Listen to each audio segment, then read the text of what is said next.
A gente fala muito sobre várias teorias relacionadas a produto, mas na prática, no dia a dia, as tasks são um pouco diferentes. E hoje a gente vai falar sobre como escopar um produto com o seu desenvolvedor. É isso que você faz no dia a dia. E aí talvez você se pergunte, tá, eu estava até pensando em me aprofundar mais em produto, em aprender mais sobre produto, mas eu não sei nada de desenvolvimento, eu não sei nada de UX, eu não conheço nada desse mundo. Tudo bem. Essas pessoas são as pessoas que você tem no seu time justamente para serem especialistas nisso. Você não precisa chegar sabendo tudo de desenvolvimento. É natural que você vai aprendendo. Se você começa a trabalhar na padaria, daqui a 1, 2 meses você vai entender bastante sobre pães. É natural que qualquer mercado, qualquer envolvimento profissional que você tem, você termina conhecendo as palavras, né? Entendendo as situações chaves. E a gente vai ter aqui, inclusive, alguns vídeos sobre isso, falando sobre os principais aspectos da tecnologia, o que é que se usa, não se usa, né? Meio que um glossário para a gente entender um pouco sobre tecnologia. Inclusive, a gente tem um curso, né, de programação do zero que fala bastante sobre isso, então a gente tem muito material aqui para você entender. Mas se você pensa que para ser Product Manager você precisa já saber sobre isso, não. Você vai sentar com o seu desenvolvedor e fazer o quê? É sobre isso que a gente vai falar hoje, nesse vídeo, agora. Pega papel e caneta, abre seu notebook, abre seu tablet e vamos anotar. Para você começar a anotar e a gente falar sobre isso, eu vou te dar um contexto geral, se você ainda não sabe mais ou menos qual é o processo que naturalmente acontece, tá? Ah, Tia, na minha empresa, na minha startup, na empresa que eu trabalho, a gente nem consegue fazer isso. Realmente, é muito difícil você fazer o famoso discovery e depois fazer o famoso delivery, que são as duas principais macro etapas. Mas eu vou tentar explicar assim porque fica mais didático, tá? Mesmo que não seja exatamente assim que você faz aí na sua empresa, você vai entender que tem uma etapa em que você vai entender um pouco mais sobre o problema antes de sentar com o seu desenvolvedor. Basicamente é isso que eu vou chamar aqui de discovery, tá? Então o que é que o Product Manager faz? A pessoa de produto, ela vai começar a fazer o discovery, né? E aí pode ser um estágio completo e complexo de discovery, meses ali de aprendizado, entrevistas, né? Observações, benchmarks, pode ser. Ou pode ser simplesmente receber uma tarefa, receber uma task de alguém, de uma outra pessoa, de um outro ator envolvido, às vezes um CEO, né? A gente sabe que isso acontece bastante. O CEO vem e fala, eu quero que coloque essa funcionalidade no ar até segunda-feira. E aí você tem que sentar com o seu desenvolvedor para fazer isso. Como que você faz isso, né? Se você perguntar para o seu desenvolvedor se é possível fazer determinada coisa, né? Por exemplo, não, a partir de agora eu quero que todo mundo que clique no botão tal, né, assista a um vídeo de Katy Perry e logo depois aconteça uma máquina do tempo que vai levar eles para assistirem um show ao vivo de Michael Jackson. É possível? Ele vai te responder a seguinte frase: com tempo e dinheiro, Product Manager, tudo é possível. Eu te levo até para Marte.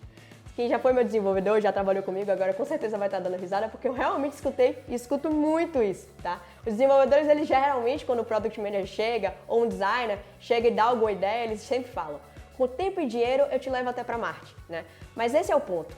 Nessa fase inicial de escopar um card, de escopar uma task, né, junto com o seu desenvolvedor, é a fase exploratória. É a fase de pensar em todas as ideias que a gente chama de ideias loucas, ou como a gente brinca nas empresas que eu passei, né, na minha startup atual, a fase Disney, em que é uma Disneylândia, na verdade. A gente está construindo um parque de diversões e eu começo a pensar em todas as formas possíveis de resolver aquele problema que a gente encontrou. E qual que é o papel do desenvolvedor? É trazer o como, né? Então eu vou falar, poxa, eu queria que fosse possível que as pessoas conseguissem pagar as coisas com um clique, né? Que é o famoso one click to buy, que hoje em dia já está bem difundido. Mas pense que antigamente você tinha que passar por 3, 4 telas para fazer um pagamento. Aí o Product Manager chegou e falou, eu queria que fosse one click to buy. Eu quero que a pessoa clique e que ela já possa pagar. E aí o desenvolvedor vai começar a entender o que é que eu preciso, quais são as informações. Eu preciso que o cartão de crédito esteja salvo naquele login, então eu vou precisar ter uma tabela para salvar isso e tudo mais. E ele vai começar a fazer as tasks técnicas para ver a viabilidade técnica daquela sua sugestão. E vocês vão começar a brincar com isso, vão começar a conversar sobre isso. E ele vai dizer, bom, na verdade isso seria possível, mas a gente tem uma limitação técnica que a gente não salva essa e essa informação. Então a gente já corta aquela solução ou joga pro backlog, né? Joga para as coisas que tem para fazer, começar a salvar aquilo. É assim que a gente vai pensando no produto. E é por isso que cada reunião que a gente tem com o desenvolvedor, na verdade, o backlog cresce. Por quê? Porque aquilo que a gente faz exige um produto um pouco mais robusto para conseguir ser feito. E a gente precisa de mais tecnologia ali. Não é simplesmente colocar um botão, né? Eu quero um click to buy. Então a pessoa vai colocar um botão e tá pago. Não. Como isso acontece? Como isso acontece no código? É ele que vai te dizer isso, é ele que vai te trazer todas as limitações técnicas. Você não precisa já saber como funciona o seu sistema tecnicamente. Você vai trazer o input do usuário, a visão do usuário, a visão do negócio. Você vai falar o que é que faz sentido, por quê. Você vai dar contexto para ele entender, né? E aí vocês vão começar a escopar. Depois que vocês começam a debater um pouco sobre isso, vão vir algumas opções. Dessas opções, obviamente, a gente vai precisar priorizar.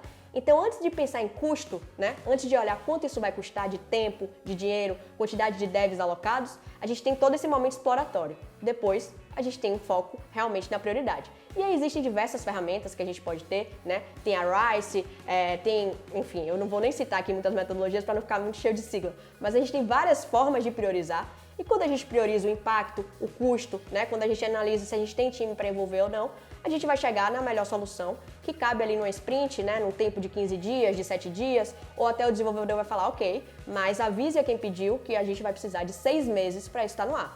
É o papel da pessoa de produto falar, ok, e vai lá negociar esse prazo. Mas vocês dois juntos estão escopando. Mas, X, eu queria na prática, assim, ó, como é que você fala com o seu desenvolvedor? Falando com uma pessoa qualquer. Isso é que é o mais importante. O desenvolvedor ele não é um bicho de 7 cabeças que você precisa ter um dialeto para falar com eles. Ah, não, mas precisa sim, porque eu sempre vejo eles falando umas palavras que eu não entendo. Pegue ele e fale, olá, quero falar com você, né? E ter uma discussão e ter um alinhamento for dummies, né? Me trate como uma criança de 5 anos e me explique por que tecnicamente isso aqui não funciona.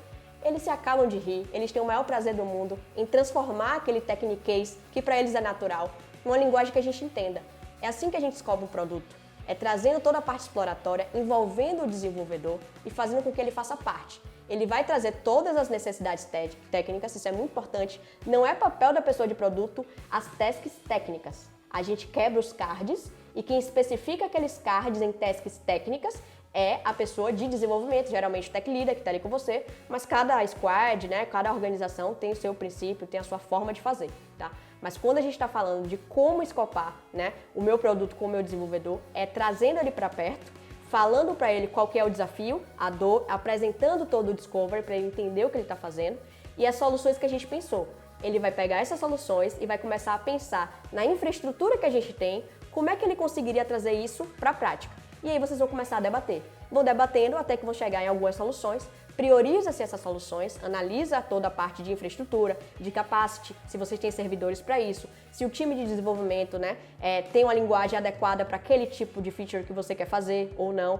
Então toda essa parte é importante, mas o que eu quero fazer com esse vídeo é que não é um bicho de 7 cabeças, é simplesmente uma reunião.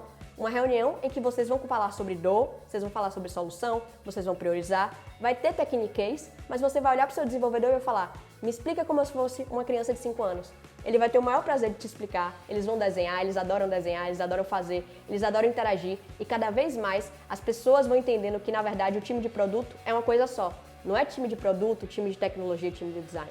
É um time de produto e a gente utiliza a tecnologia para dar forma, né, para dar vida a uma coisa que o designer desenhou, pensou na experiência, que o product manager junto com o designer entenderam a dor, trouxeram a dor e ali nada mais é do que a forma de dar vida, tá? De ganhar vida, é o código que dá vida às coisas. Então eles precisam entender todas as coisas e pensar em muitos casos de uso, é muito importante. Então eu vou falar aqui no finalzinho para vocês, né, só dar uma arrebatada.